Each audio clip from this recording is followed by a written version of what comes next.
ጤና ሰለሞን ቦጋለ እንግዲህ አሁን የአሜሪካ አይስ ፎቶግራፍ ለጥፎ ከሀገር ስለመባረር አውጥቷልና እውነት ነው? ከዛን ጀምር ሰላም ሄኖክ አብሮ ይስጥልን። እንዴት ነህ ወንድም? ያው እውነት ነው። ዲፖርት እንትን ብለዋለኝ። ምክንያቱ ግን እነሱ ያቀረቡት ምክንያት አይደለም። ሮንግ የሆነ የሀሰት መረጃ ነው። ልክ ከዚህ በፊት በጦርነቱ ሰዓት የነበረው ግርግር ላይ የሀሰት መረጃዎች እየወጡ ምናምን ነገር እንደነበረው ልክ እንደዛ ነው። ላይክ ወልቃይት ላይ ማይካድራ የተጨፈጨፈው አማራ ነው፣ ግን እነሱ ሚዲያ ላይ የተሰራው የትግራይ ነው ብለው ነው የሰሩት። እና እንደዚህ አይነት ውሸቶች ብዙ ይበዛቸዋል።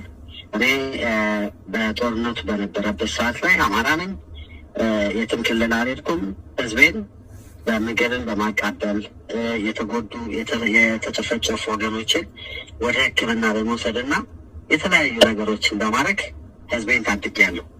ግን እነሱ ያቀረቡት የሀሰት መረጃ ስለሆነ እኔ ምንም ልከራከርም አልፈለኩም። በቃ ያለው ነገር ይሄ ነው። እነሱ ያቀረቡት ስለ ፍርድ ቤቱ ሁኔታ እስኪ ያስረዳል። ስለ ፍርድ ቤቱ እንዴት ያዙ፣ እንዴት ሆነ፣ በምን ምክንያት ሊያባሩ ቻለ የሚለውን እስኪ እሱ ንገረን። ፍርድ ቤት የአሳይለም ቀጠሮ ነበረኝ። ትራክ ነው የምንሄደው እኔ እና ትራክ ነው የምንሄደው። የአሳይለም ቀጠሮ ፍርድ ቤት አልኩኝ። ቀጠሮ ላይ የነበረው ነገር በቃ ሙሉ ለሙሉ የእኔ አሳይለም ጥያቄ ሳይሆን ስለ ህወሓት በነበረው ላይ በነበረው ጦርነት ላይ ነው ወሬው የነበር እና እኔ ምን አልኩኝ፣ እኔ አሳይለም ስለጠየቁት ጉዳይ እንጂ እንድታወሩ የምፈልገው እኔ እዚህ ስለነበረው አይደለም። ይሄ ኢትዮጵያ ላይ የሚጠየቅ ነው። ስለ ምዕራብ ትግራይ፣ ስለ ወልቃይት ስለሚሉት ኢትዮጵያ ያለ መንግስት ነው የሚፈርድ እንጂ እነሱ የሚፈርዱት ነገር አይደለም። ገባ? እዛ ላይ ምዕራብ ትግራይ ብለው ሲለኝ ነው ምዕራብ ትግራይ አይደለም ወልቃይት ነው ብያለሁ። እና ሰውየው ትንሽ በቃ ልክ እንዳልኩ ነው። በፊት የነበራቸው ሰዎች እዛ ላይ መረጃ አስገብተዋለኝ፣ ፎቶዎች ምናምን አስገብተዋል። የህወሓት ደጋፊ አሜሪካ ላይ ያሉ በአጠቃላይ ብዙ ሰው አስገብተዋል እነሱ እና እኔ ምንም ችግር የለብኝም። ሀገር የመጣሁት ሃይማኖት ደስተኛ ነኝ። የእንግሊዝን ወረቀት ትቼ ነው ሀገር የገባው። አሜሪካ ለእኔ ምንም አይደለም። ኢትዮጵያ እንትን ማለት እችላለሁ። ዛሬ አይስ ያወጣው የኢሚግሬሽን መስሪያ ቤት ያወጣው ጽሁፍ ላይ የሚለው እንግዲህ ወደ ኢትዮጵያ የተባረረው ማርች 5 ነው እና እንደ መረጃውም ደግሞ ማርች 5 ይላል። ከዛም የአይስ ባልደረቦች የያዙት ምርመራ ያደረጉበት የነበረ ይልና የተለያዩ የማህበራዊ ሚዲያ አካውንቶች እንዳሉት ደርሶበታል። ግለሰቡ በግልጽ ራሱን የፋኖ አባል እንደሆነ በማህበራዊ ሚዲያው ላይ ይፋ አድርጓል ሲል ነው የገለጸው። ይሄን እንዴት ነው አንተ ሪስፖንድ የምታደርገው ለዚህ? እኔ ከዚህ በፊት በነበረው መንግስት ሰላማዊ ጥሪ ጠርቶ ፋኖ ሚኒሻውም ሁሉም በነበረበት ላይ ህዝባችን ለመታደግ በነበረው ላይ ማድረግ ያለብኝም ህዝቤን ለመታደግ ምግብ በማቃበል እንዳልኩ በተለያየ ነገር ላይ በማስተባበር ህዝቤን ታድጌያለሁ። በቃ እነሱ ያቀረቡት ግን ትንሽ ጥላቻ ምናምን ስላለ የሀሰት መረጃ ነው ያቀረቡት። ይሄ ምንም እንትን ሊል አይችልም። ገባ? እዚህ ላይ እንግዲህ በማህበራዊ ሚዲያ ውስጥ የተወሰኑ ብሔሮችን የዘር ማጽዳት ጥቃት እንዲፈጸምባቸው አድርጓል ቢለው ወንጅለውሃል እነሱ እና ይሄንን በምን አስረዳ? እነሱ በፍርድ ቤት ላይ ይሄን አንስተውብሃል? በክርክር ጊዜ ላይ ምንድነው እነሱ ያሉት? ጁንታ ይደምሰስ ብለሃል፣ ጁንታ መደምሰስ አለበት ብለህ ጽፋል በፌስቡክ ነው የሚሉ ገብተዋል። እኔ አመራር ላይ ህዝብ እንደ ህዝብ ታከብራለህ። የትግራይ ህዝብ የሚከበር ህዝብ ነው። ከትግራይ ህዝብ ጋር ምንም በሰዓቱ ግን ህወሓት ጋር በነበረው ነገር ግን ህዝቤን ሊገል መጥቷል። እኔም እቃወማለሁ። በቃ የነበረው ይሄ ነው። ገብተዋል። እንደ አመራር ህዝብን አንተን ሊገል እየመጣ መቼም እንትን አትለውም። ገባ? ህዝብን እየገደለ ወልቃይት ላይ ስንት ነገር ሆኗል። እና በሰዓቱ የፖለቲካ ሁኔታ የምትጽፋቸው አለ። እንደ ህዝብ ግን እንደዚህ አይነት ነገር እንትን አላደረኩትም። ኦኬ፣ እንዴት ነበር ያዙ? ፍርድ ቤት ቀጠሮ ላይ ነበረኝ እና የፍርድ ቤት ቀጠሮ ላይ ጨርሼ ስወጣ ይህን እንደዚህ ማስረጃ ያቀረቡላቸው ሰዎች አሉ ብያለሁ። የሚታወቁም ሰዎች ማይታወቁም ሰዎች ማስረጃ አቀርበዋል። በዛ ማስረጃ ፎቶ ምናምን ነው። ፎቶ መሳሪያ ይዘ ምናምን መሳሪያ ይዣለሁ። አማራ ህድሮ ጀምሮ ከአያቶቻችን ጀምሮ መሳሪያ ልክ እንደ ከዘራ ነው። ገብቷል ያልኳቸው እሱ ነው። አማራ ነፍጠኛ ነው። ፋኖ ነው አሉኝ። ፋኖ የአማራ ፋኖ ነው አልኩት ያልኳቸው። አማራ በአጠቃላይ ሙሉ ኢትዮጵያ ፋኖ ነው። ምክንያቱም ጣሊያንን እና እንግሊዝን የገጠመ በአንድነት ተባብሮ ከአያቶቻችን ጀምሮ የነበረ ስም ነው። አሁን የመጣ ስም አይደለም ብያቸዋለሁ። እዚህ ጋር ግልጽ ለማድረግ ፍርድ ቤት ስትል በዚሁ በኢሚግሬሽን ጉዳይ ፍርድ ቤት ቀርበህ ሪጀክት ከደረገ ኬዝ ውድቅ ከደረገ በኋላ ነው ፖሊሶች የያዙ ወይስ እንዴት ነው የያዙ? ኖ የዛውን ምንድነው ሁሉንም እየተያዘ ነው። ባይዘወይ አሁን ያለው ሞመንት አሳይለም የጠየቀው ሁሉ ይያዛል። አሁን በቅርቡ እንዲያውም ወደ 400 ሰው ወደዚህ ኢትዮጵያ ይመጣል፣ ሪፖርት ይደረጋል። ወደ 400 ሰዎች። ከዛ እኔ ፍርድ ቤት ገባው። ፍርድ ቤቱ እንደ ጋር ሪጀክት ስለሆነ ምክንያቱም ይግባኝ ይበል ብለውኛል። ይግባኝ ማለት አልፈለኩም። ወደ እንግሊዝም መሄድ ይችል ነበር። ወደ እንግሊዝም እንዳሄድ እንትን ብለው ነበር። ምክንያቱም በፊት እንግሊዝ ስለነበር። ከዛ ወደ ኢትዮጵያ መዳረ ወደ ኢትዮጵያ መጣሁ እና ፍርድ ቤቱ ላይ ነው እንደጨረስኩኝ እንትን ያሉ ይወሰዱ እና ከወሰዱ በኋላ መጀመሪያ ወዴት ወሰዱ? ባልቲሞር ነበር ኢሚግሬሽን ባልቲሞር። ሜሪላንድ ስለነበር ባልቲሞር ያልኩኝ። ከባልቲሞር ወደ አሪዞና ፊኒክስ። አሪዞና ፊኒክስ እዛ እስር ቤት ውስጥ ኢትዮጵያውያን ትውልደ ኢትዮጵያውያን አግኝተሃል? እንዴት ነበር? ከዛ አንድ ኢትዮጵያና ሁለት ኤርትራውያን አግኝቻለሁ። ሌላ ቦታ ነው በብዛት ያሉት ኢትዮጵያኖች፣ ሌላ ቦታ ነው።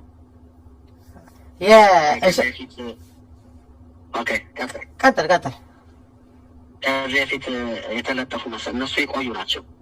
የሆነ ማነው ፍጹም የሚባልና አንድ ማን ዜና የሚባል ኤርትራዊ አሉ። እነሱን አግኝቻቸዋለሁ። ኦኬ። አንተ ስንት ጊዜ አሰሩህ እዛ አሪዞና እስር ቤት ውስጥ? በአጠቃላይ 2 ወር። በአጠቃላይ 1 ወር ከ28 ቀን ነው። ለምን እንደዛ ቆየሁ? 1 ወር ከምናምን እንትን ነው ውሳኔውን መፈረም አለባቸው። ከዛ ሁሉን ነው የሚያቆዩቸው። የግል እስር ቤት ስለሆነ እስር ቤቱ የሚጠቀመው በእንደዚህ ነው ያቆዩዋል። ብዙ ሰዎች ይቆያሉ። እስር ቤቱ ላይ የሚጠቀሙ ሰዎች ስላሉ ዝም ብለው 6 ወርም የሚያቆያቸዋል። 6 ወር ከቆየ ግሪን ካርድ ተሰጥቶ ነው የምትወጣው። ግን እነሱ 5 ወር ከምናምን ያቆዩና ይለቀዋል። እንዲያውም እኔ 2 ወር አሪፍ ነው። ብዙ የቆዩ ሰዎች አሉ። እስር ቤቱ ሁኔታ እንዴት ነው? የእስር ቤቱ ሁኔታ ምንም ብዙም እንትን አይደለም። ምንም ብዙም የሚያጨናንቅ አይደለም። ምንም እንትን አይደለም። ሕክምና አለ፣ ሁሉም ነገር አለ። በአጠቃላይ እንግዲህ አይስ ዛሬ ፎቶግራፍ ለጥፎ በማህበራዊ ሚዲያ እያሰራጨብን ያለውና ያንን ለተከታተሉ ሰዎች የምትላቸው ነገር ምንድን ነው? እኔ ምንም በሰዓቱ የነበረው ሁኔታ ነው። በሰዓቱ የነበረው ሁኔታ አንተ እኔም ልትገል ስትመጣ እኔ ደግሞ ህዝቤን በጽሁፍ ምትታንት የምትለው አለ። በአክቲቪስቱ ቆይቻለሁ። የነበረው ህዋት ጋር የነበረው እኔ ህዋት ጋር ነው ታቤ እንጂ ከትግራይ ህዝብ ጋር አይደለም። ህዋት ጋር በነበረው ላይ ማንኛውም ነገር አድርጌያለሁ። በጽሁፍም በምንም ባሉት ነገሮች በማስተባበር እንትን ብያለሁ። ግን በሰዓቱ እነሱ ያቀረቡት ምንድን ነው? ጁንታ ይደምሰስ ብለሃል። ጁንታ የትግራይ ህዝብ አይደለም። ጁንታ ማለት አመራሩ ነው በእኛ በምናውቀው ሲጀመር። ግን እኔ በአጠቃላይ በነበረው ጦርነት ላይ ያው የነበረውን ጦርነት ታውቀዋለህ፣ የነበረውን እንትን ታውቀዋለህ። ያን ጁንታ ይደምሰስ ብለሃል ሲሉ ያቀረቡብህ ማስረጃ ምንድን ነው? ምንም ማስረጃ የለም። እሱም እኮ ነው ያልኩህ። የእነሱ ደጋፊዎች ናቸው እዚህ ጋር ያቀረቡት። የእነሱ ደጋፊ የነበሩ ሰዎች ስለሆኑ እዚህ በፊት ሲጠቀሙ የነበሩ ይህ አቃቤ ሕጉ ተጠቃሚ የነበረ ነው እና በቃ እነሱን ሳፖርት ለማድረግ ነው፣ እነሱን ለማስደሰት እና ሰዓቱ ወቅቱ አሁን ማንኛውም ሰው ዲፖርት እየተደረገ ስለሆን ትንሽ ነገር ከሚስቱ ጋር የተጣላ ሰው ዲፖርት የተደረገ አለ። ብዙ ሰዎች አሉ። እኔ ችግር የለብኝም። 40 ዓመት 30 ዓመት አሜሪካ ቆይቶ ዲፖርት ሊደረጉ አሉ። አሁን አሜሪካን ሳያዩዋት ደግሞ 2 ዓመት ታስረው ገና ሲገቡ እንደታሰሩ ምንም ነገር እንኳን አሜሪካን ሳያዩዋት ልብስ እንኳን ሳይቀይሩ ዲፖርት የሚደረጉ ምስኪን እንትኖች አሉ፣ ወንድሞች አሉ። እነሱ ነው እንጂ እኔ ምንም እንትን አይደለም።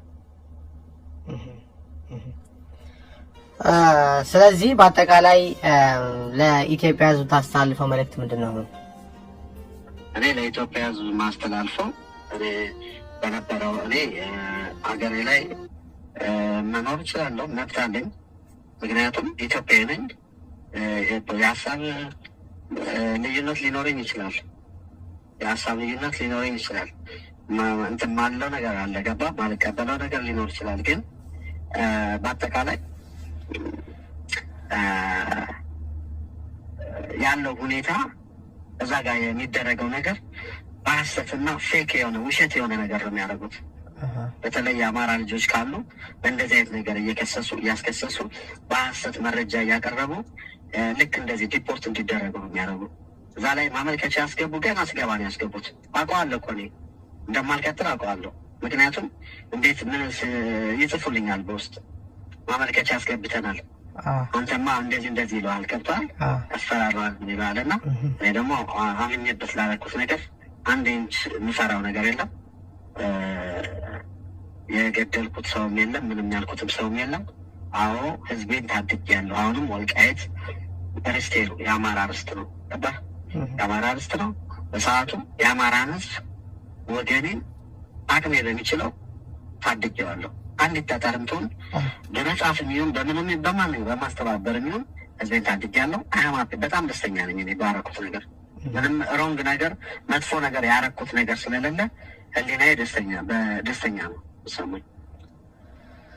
በአጠቃላይ ስንት ጊዜ ቆየህ አሜሪካ? አሜሪካ 2 ዓመት። የኢሚግሬሽን ፕሮሰሱ ስንት ጊዜ ፈጀ? የአሳይለም ጥያቄዎችን እና ወዲያው ስራ ፈቃድ አገኘህ እና ከዛስ? የስራ ፈቃድ በ7 ወር ያገኘው በ8ኛው ወር ላይ ትራክ መንጃ ፈቃድ አወጣው። በ9ኛው ወር ትራክ ያስኩኝ። ከዛ በ8 ወር ነዳውና የራሴን ትራክ ገዛ። 9 ወር ነዳ። 9 ወር ነድቼ የራሴን ትራክ ገዛው። ከዛ በኋላ ደግሞ የራሴን ካምፓኒ ከፈትኩኝ። በቃ እዛ በኋላ መጨረሻው አሁን ያለው ሁኔታ ነው ያለ። ጥሩ እንግዲህ በቃ ካምፓኒ ከፍቼ ካምፓኒው ላይ ትራኮችን እንትን ብዬ ለሾፌሮች እየሰሩ እንዲከፍሉ ምናምን አላ ፕላኔ ነበር። እንደዛ ነበር። ሾፌሮች አንዳንድ ሾፌሮች አቅም የሌላቸው ሾፌሮች አሉና እኔም ሰፋ አድርጌ ወንድሞችን እየረዳው መኪና ትሰጠዋለህ። ከዛው እንትን እያለ እየሰራ ካምፓኒ ጋር እየሰራ ሰርቶ እንዲከፍል ታደርገዋለህ። እንደዛ ነበር ፕላኔ። ግን አሁንም ቢሆን እኔ የስራ ሰው ነኝ፣ መስራት እችላለሁ። ኤሮፓ ነበርኩኝ እኔ ኤሮፕ ነበርኩ። ብዙ ገር ዞሬያለሁ። አሜሪካ 50 ስቴት ዞሬያለሁ። ኤሮፓ 10 ዞሬያለሁ። እና ሁሉንም ስላየሁት አገሬ ላይ ዘና ዝቅ ብዬ ተቋረጠ። ሄሎ ተቋረጠ መካከል ላይ። እሺ ሀገሬ ላይ ዘና ብዬ ብለህ ነበር ያቆምከው። ሀገሬ ላይ ብዙ ቻሌንጆችን ስላየሁ እኔ ኤሮፕ ላይ ብዙ ነገሮች ስላሳለፍኩኝ ሀገሬ ላይ መስራት እንደምችል ያውቀዋለሁ። አቅሜን አውቀዋለሁ። የስራ ሰው ነኝ። ሞር ደግሞ ብዙ ቻሌንጅ ስታይ ትበረታለህ፣ ትጎብዛለህ። ያ የመጨረሻ ጥያቄ ከተያዝክ በኋላ ንብረትህስ ምን ሆነ? አሁን ንብረትህን ምን አደረግከው? ንብረት ማንኛውም ስደተኛ ዲፖርት ሲደረግ ንብረቱ ምንም አይደረግም። እዚህም ሆነ እዛም ሆነ ማንቀሳቀስ ስለምትችል እንትን ብዬዋለሁ። ንብረቴን ለሌላ ሰው እንትን ብዬዋለሁ፣ ሽጬዋለሁ። ጥሩ አመሰግናለሁ በጣም። እንኳን ለሀገር አበቃ። አመሰግናለሁ። እሺ ቴንኪው። አመሰግናለሁ። እሺ ቴንኪው ወንድሞች።